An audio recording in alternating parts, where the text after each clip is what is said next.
Buonasera a tutti, innanzitutto ringrazio l'onorevole Giletti per l'opportunità che ci ha concesso quest'oggi e un ringraziamento particolare all'Associazione Medioevo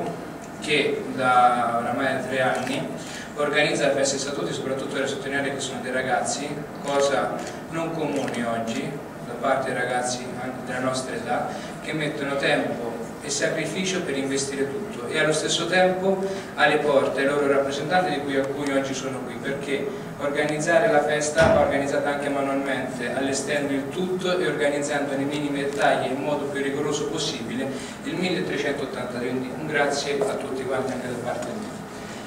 Io vorrei soffermarmi soprattutto sulla parte storica della festa degli statuti. Questa parte storica ha una Bibbia, che è gli statuti medievali Fossato De Vico, il professor Luigi Grassi, che prima il sindaco Ferracchiato ha ricordato. All'interno possiamo trovare tutta la descrizione di tutte le rubriche e anche delle riformanze degli statuti, ma allo stesso tempo abbiamo anche una storia di come il professor Galassi ha riscoperto questi statuti e come li ha riportati a luce, grazie ai quali è stata poi fatta la festa dei statuti. La festa dei statuti nasce ufficialmente nel 1996, ma il percorso di ricerca è cominciato molti anni prima e si è potuto arrivare a ciò grazie a 2 copie, una copia pergamenacea e una copia cartacea degli statuti. Sono delle copie poi entrambe più o meno del 1500, quindi si sono compensate tra di loro perché alcune rubriche, alcuni passi erano oramai andati perduti. E all'interno abbiamo ritrovato quelli che sono gli statuti di Fossato, cioè la gestione del comune da parte di Fossato. La gestione del comune sono stati pubblicati nel 1386, ma in realtà la redazione degli statuti comincia, da che noi sappiamo, intorno al 1284, perché già nel 1284 si trova la formula Fossato Comune, quindi già vedere una forma di autogoverno e in più anche in base ai dati che vengono dagli altri archivi del comune, specialmente da Perugia, si vede che Perugia concede piano piano autonomia al comune, a Fossato, quindi al comune, quindi poter fare amministrare la giustizia, eccetera. E in base a questo il comune comincia a redigere i propri statuti nel 1284. La pubblicazione ufficiale viene nel 1386 e proprio per questo Fossato può essere considerato lo statuto più antico di tutto Appennino Umbro Marchigiano, come ricordava l'onorevole, e uno tra i più antichi dell'Umbria, perché è l'unico,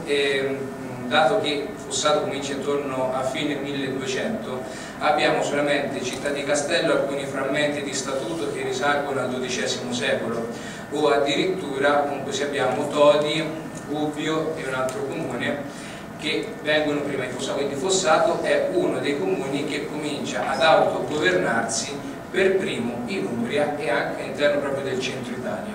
Quindi questo è un grandissimo valore, un grandissimo comunque sia orgoglio mio personale, ma penso anche tutta la comunità, per essere uno dei comuni all'interno dei quali sono state ritrovate queste cose e che sono stati un pezzo di storia anche autentica. Allo stesso tempo gli statuti parlano anche dell'amministrazione comune, del territorio, dei vari ceti sociali, le tasse, le pene da dare ai cittadini, e da questi statuti, oltre grazie ai quali ci siamo governati fino a inizio 800, anche dopo il passaggio sotto lo Stato Pontificio nel 1540, molte tradizioni si sono mantenute, come la cura della montagna. Infatti ad oggi a Fossato abbiamo ancora l'uso civico dei comuni, tipico della nostra zona. Comunque sono tradizioni che risalgono al periodo medievale, che a sua volta i statuti non sono altro che la trascrizione di antiche regole e consuetudini del territorio fossatano. E poi a me è molto piaciuto comunque un passo all'interno del libro con cui nel 1800 si diceva che Perugia affermava che Fossato ancora si regolava con gli statuti, anche in modo un po' dispregiativo, scritti su pelli di pecora, ma grazie ai quali noi ci siamo governati fino al 1800 in fondo, e quindi questo è un grande orgoglio. E la festa, ecco, siamo alla 22esima edizione, adesso lascio la parola al Medioevo per illustrare quello che comprenderà la manifestazione quest'anno. Grazie.